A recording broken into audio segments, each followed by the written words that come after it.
tarix boyu bilik və maarif ocağı olmuşdur. Lakin 21-ci əsrdə kitabxanalar təkcə kitabların qorunduğu məkan deyil, innovasiya, texnologiya və sosial ünsiyyət mərkəzinə çevrilmişdir. Müasir kitabxanalar ənənəni qoruyaraq rəqəmsal imkanları geniş şəkildə tətbiq edir. Dünyada bir çox nümunələr bunu aydın şəkildə göstərir.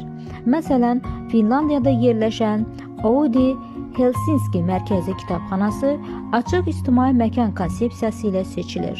Burada yaradıcılıq studiyaları, media otaqları və texnoloji laboratoriyalar fəaliyyət göstərir. ABŞ-da fəaliyyət göstərən Seattle mərkəzi kitabxanası futuristik memarlığı və geniş rəqəmsal arxivi ilə tanınır.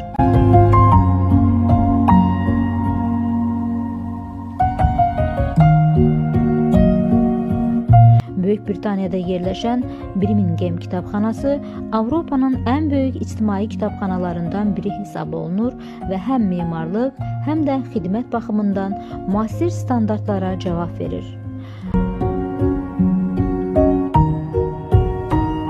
Fransa Milli Kitabxanası zəngin rəqəmsal arxiv və elektron platforması ilə seçilir.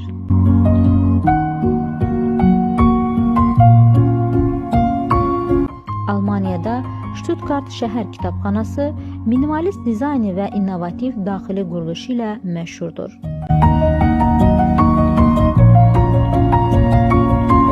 Cənubi Koreyada yerləşən Seoul Startfield kitabxanası isə müasir ticarət mərkəzinin daxilində yerləşən açıq və estetik kitab məkanı kimi böyük maraq doğurur.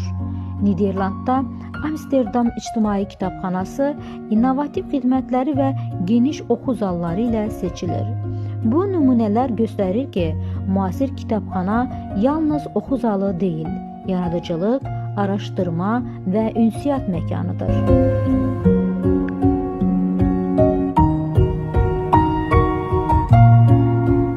Azərbaycanda da kitabxana sistemi inkişaf mərhələsindədir. Azərbaycan Milli Kitabxanası elektron kataloq, rəqəmsallaşdırma layihələri və müasir xidmətləri ilə oxuculara geniş imkanlar yaradır. Rayon və şəhər kitabxanalarında da kompüterləşmə, internet xidmətləri və müxtəlif maarifləndirici tədbirlər genişlənməkdədir. Müasir kitabxanaların əsas üstünlüyü onların hər kəs üçün açıq və əlçatan olmasıdır. Burada uşaqlar üçün nağıl saatı, gənclər üçün təlim və seminarlar, böyüklər üçün müzakirə və təqdimatlar keçirilir. Kitabxana beləliklə təhsilin və davamlı inkişafın mərkəzinə çevrilir. Əminliklə deyə bilərik ki, gələcəyin kitabxanası daha rəqəmsal, daha interaktiv və daha innovativ olacaq. Lakin dəyişməyən bir həqiqət var. Kitabxana hər zaman bilik, mədəniyyət və mənəvi inkişafın əsas dayağı olaraq qalacaq.